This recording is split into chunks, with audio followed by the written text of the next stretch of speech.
Have you ever been too scared to speak up because you're afraid people might laugh? Yeah, that fear is real. It's loud. You've got ideas, thoughts, maybe even dreams. But when you imagine actually speaking them out loud, instant anxiety hits. Your brain floods with thoughts. What if they think I'm stupid? What if I mess up? What if they laugh? Suddenly, silence feels safer. But here's the truth.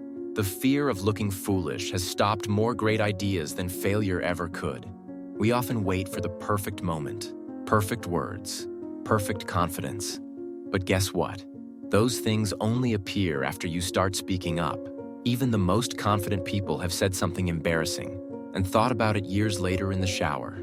Trust me, you're not alone. Start small. Share your idea with someone safe. Speak up during low-stakes moments.